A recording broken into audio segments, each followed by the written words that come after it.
justifies our struggle for economic freedom and is also directed at the emancipation of the African continent. Now, this one is very self-explanatory, fighters. Those who understand the mass democratic revolution will understand that it was designed to have two stages. The first stage was the attainment of political freedom, an attainment of political freedom which was going to be used to introduce legislations that will advance the attainment of economic freedom. Unfortunately, the bourgeois the petty bourgeois rather, of the African National Congress, upon assuming political power, got comfortable and became fine with being mere puppets of the Ruperts, mere puppets of the Oppenheimers, and did not actually advance the mass democratic revolution's second phase, which was the attainment of economic freedom through the cardinal pillars, which will be looked through later on in this lecture. Now, moving forward, fighters, we are going to look into the current and the political conditions. But unlike the cultural practice of looking at this through the theoretical lens of the economic freedom fighters, I will give a more contextual look using a student command theoretical lens, in particular reference to the tertiary education system. Now, the current conditions of the tertiary education system of South Africa are defined by a state of cowardice as well as laziness by the Department of Higher Education led by Blade Nzimande. The reason I say this is simple, fighters, and it is due to the fact that, number one, since the dawn of political freedom for the past 20 plus decades, there has been no deliberate and organized attempt to actually build a poor and working class friendly education system. The education system has historically been arranged and organized to ensure that it teaches us to be dependent, it teaches us to depend on others for our survival, and it takes away all the natural instincts that we have to produce, to own, as well as to manufacture our own goods and services. Now, this is the type of education system that we have. And the reason for that is because the ANC government doesn't have the political will to produce a South African student who is self-dependent and who can contribute to the production as well as the distribution chains of the South African economy. Now, this character or this current condition is very dangerous, fighters, in that it creates a culture that is maintained by these particular institutions of elitism. Students who graduate from these institutions are taught that they are better than the poor working people who actually sacrifice a lot for them to actually access these particular institutions. These conditions are very dangerous, fighters, as they create a condition where our people are segregated and we are seen by the general youth of South Africa, the youth that doesn't have access, the youth that is toiling in the locations. We are seen as petty bourgeois who view themselves as a sort of elites. And this creates a very wrong segregation amongst the South African youth, because we are the most important motive forces of the people's revolution. And if we are fragmented as the youth, then it means that we cannot stand. Now, another thing that characterizes this laziness and lack of political will by the DHET is the fact that there has been no organized infrastructural development project that is concentrated on tertiary institutions. You go starting from the number of institutions that are in the country. They are very, very little as compared to the demand of education or the number of potential students that we have amongst the South African youth. Now, this is it shows, the laziness and the lack of thinking that characterizes the current presiding government.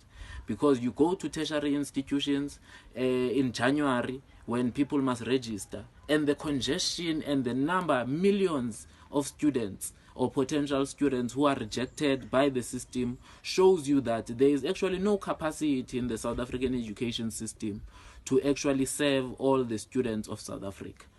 Now, another important factor in this infrastructural development project, or the absence thereof, is the question of residencies. more than 50% of all registered students in tertiary institutions are not on-campus resident students. Majority of them are forced to go and squat and rent in places that are outside the campus and are at most times not safe and not conducive for proper teaching and learning in pursuit of founding principle number 6 of academic and research excellence. Now, it's a very wrong practice, fighters, and therefore to us as students, the question for accommodation therefore becomes very, very critical, as you cannot study and perform properly if the place where you stay is not conducive for your studying. Now, this is the condition or the current condition of the system as presided over by Blade Nzimande, who is the current minister of the Department of Higher Education and Training. Now, another aspect, fighters, that is dangerous as we define these conditions or these current conditions is the Higher Education Act. It can't be correct, fighters, that almost 3 decades post the attainment of political freedom, we are still subjected to a white favoring and a racist Higher Education Act in South Africa. A Higher Education Act that protects something that is called institutional autonomy.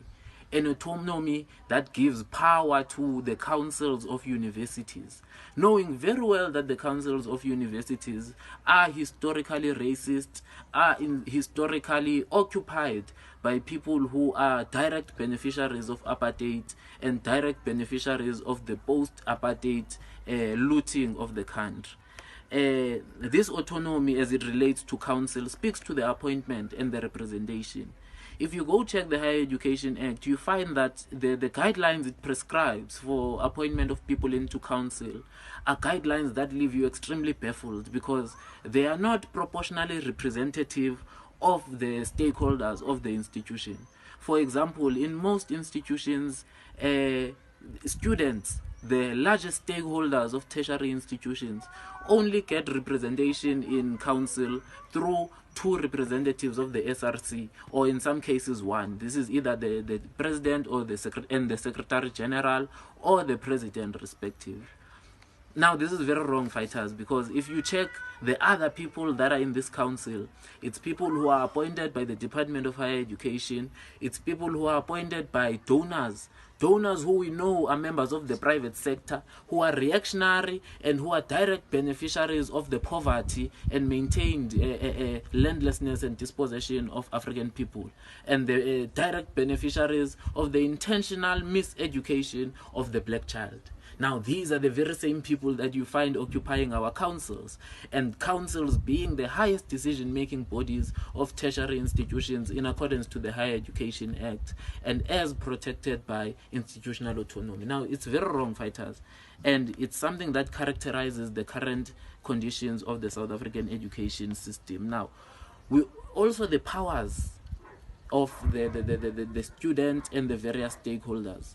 The powers of the students as the majority stakeholder in the tertiary institutions are minimized and in fact are to a very large extent castrated. As students, we have no say in the majority of the decisions, and the say that we have is through SRC members who are in most cases reactionary forces who are in the pockets of the very same people presiding over these councils. So we're in trouble, comrades, and the current conditions of the education system as it relates to the tertiary sector is not one that makes you smile. Now, looking also into another factor, that is the political conditions of the higher education system or the higher education sector.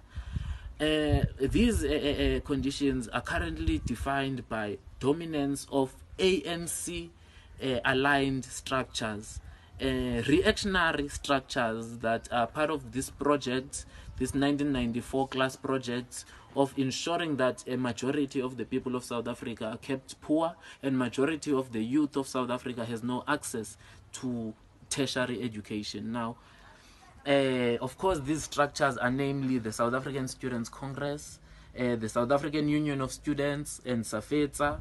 And these are the institutions that have been developed for the past 2+ decades. to ensure that they play a role of managing the youth intelligentsia sector, which is the students, and ensuring that they don't theorize the necessary literature and the necessary programs that are needed to push the